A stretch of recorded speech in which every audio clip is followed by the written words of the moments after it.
a 911 call goes out, officers usually arrive blind. They speed toward chaotic scenes with zero context of what they are driving into. The frustrating part is that the intelligence they need already exists. Prior call histories, nearby camera feeds, and active warrant data are usually sitting somewhere in the city's network. The problem is that these records are trapped in disconnected silos. To fix this, departments are building real-time crime centers. Think of this setup as a centralized tactical brain. It gathers all those separate streams of live and historical information into one room, so analysts can evaluate them instantly. These hubs serve a very specific purpose. They are distinct from traditional dispatch centers, which handle radio traffic and unit assignments, and they operate differently from regional fusion centers, which focus on broad, long-term intelligence sharing across multiple agencies. The operational model here is event-driven support. The goal is not mass, continuous public surveillance. Analysts activate and start connecting dots only when a specific event occurs, like a gunshot alert or a missing person report. Bringing these data streams together allows law enforcement to move away from a purely reactive posture. By providing real-time operational awareness, officers have the details they need before they pull up to a call, closing the information gap that puts responding units at risk. During a crisis, an urban environment generates an overwhelming volume of raw data. A single incident might trigger simultaneous 911 calls, gunshot detection alerts, and automatic license plate reader hits within seconds. All of that incoming noise is routed into a centralized platform. Analysts monitor a single pane of glass interface, giving them an immediate, comprehensive view of the active environment around the incident. From that dashboard, they can seamlessly merge active dispatch notes and historical agency records with live visual feeds pulled from traffic intersections, schools, and city facilities. Departments are also integrating drones as first responders directly into these live feeds. A drone can launch immediately when a call comes in, giving the center an aerial view of the scene before ground units even arrive. But pulling all this raw data together requires mandatory human verification. Technology can only suggest leads. It takes trained personnel to confirm the details and prevent the spread of false information. Without that human filter, a highly connected system easily becomes a rumor machine built on HDMI cables. With trained analysts reviewing the feeds, that overwhelming flood of urban data turns into focused, actionable intelligence.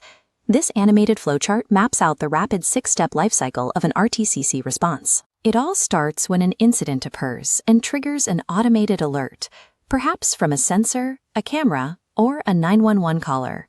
Step 2 happens a moment the center detects the event. Analysts immediately aggregate the exact location data and pull up the available camera feeds surrounding the area. In Step 3, human analysts verify that incoming information against historical records. They filter out the noise and isolate a single confirmed track of intelligence. Step 4 pushes that verified intelligence out. Actionable updates go instantly to patrol officers, dispatchers, and tactical units operating in the field. For Step 5, the system simultaneously captures and secures the digital evidence. Video clips, timelines, and alert data are archived strictly according to department policy. Finally, Step 6 gives detectives a lead on the case in minutes. They receive suspect vehicle data and specific travel directions before the initial patrol report is even filed. This map visualization demonstrates a real-world example of that efficiency. When an elderly person went missing in Tulsa, the center used license plate readers to rapidly track the vehicle's exact route, allowing officers to bypass a slow, blind physical search of a wide radius. Following this 6-step workflow acts as a force multiplier for agencies. It removes the delay between a crime occurring and officers receiving life-saving information. Connecting thousands of sensors and cameras across a city introduces serious risks. There are legitimate public concerns regarding surveillance creep, weak access controls, and the potential misuse of private data. Deploying one of these centers without strict foundational rules creates a dangerous collect-everything-now environment. That approach destroys public trust and quickly invites legal action. To protect civil liberties, agencies must enforce strict governance controls. That requires implementing role-based access to the systems and ensuring fully CGIS-compliant handling of all criminal justice information. Transparency measures have to be locked in from day one. A responsible center relies on rigorous data retention schedules, proactive public reporting, and comprehensive audit logs that track every search and video view. A successful system is measured by its functional outcomes.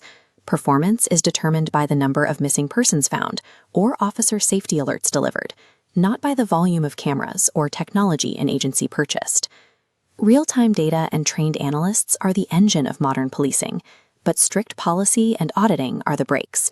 Both are absolute requirements to effectively solve crimes while preserving